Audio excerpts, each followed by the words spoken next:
মাধ্যমিক পরীক্ষার্থী বন্ধুরা, তোমাদের জীবনবিজ্ঞান সাবজেক্ট থেকে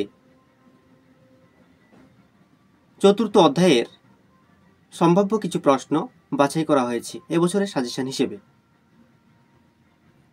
শুরু করছি। প্রথম প্রশ্ন, ডারউইনের মতবাদ অনুসারে কিভাবে লম্বা গলাযুক্ত জিরাফের উৎপত্তি ঘটে তা বর্ণনা করো। দ্বিতীয় প্রশ্ন, মেরুদণ্ডী প্রাণীদের মধ্যে কিভাবে সমসংস্থ অঙ্গ সৃষ্টি হয়েছে তার উদাহরণ দাও।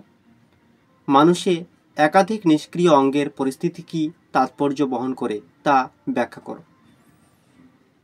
তৃতীয় প্রশ্ন, নিষ্ক্রিয় অঙ্গ কিভাবে অভিব্যক্তিকে সাহায্য করে তা উদাহরণের সাহায্যে ব্যাখ্যা করো।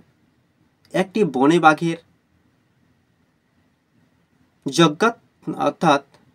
যোগ্যতম রূপে কিভাবে উদ্বর্তন ঘটে তা বিশ্লেষণ করো। চতুর্থ প্রশ্ন, দুটি জীবের মধ্যে ভিন্নতাই হলো প্রকরণ, এর তিনটি উদাহরণ দাও। একই খাদ্যের জন্য আন্তঃপ্রজাতি সংগ্রামের দুটি ঘটনা ব্যাখ্যা করো। পঞ্চম প্রশ্ন, অভিব্যক্তি বা বিবর্তনের মুখ্য ঘটনাগুলি একটি পর্যায়চিত্রের মাধ্যমে দেখাও। ষষ্ঠ প্রশ্ন, ঘোড়ার জীবাশ্ম অভিব্যক্তিবাদ প্রমাণে কিভাবে সাহায্য করেছে যুক্তি দিয়ে ব্যাখ্যা করো। সপ্তম প্রশ্ন, ল্যামার্কের অভিব্যক্তি সংক্রান্ত তত্ত্বের প্রতিপাদ্যের প্রধান দুটি বিষয় বর্ণনা করো।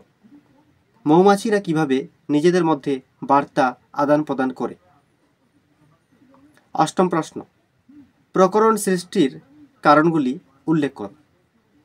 বন্ধুরা, ভিডিওটি সম্পূর্ণ দেখার জন্য ধন্যবাদ।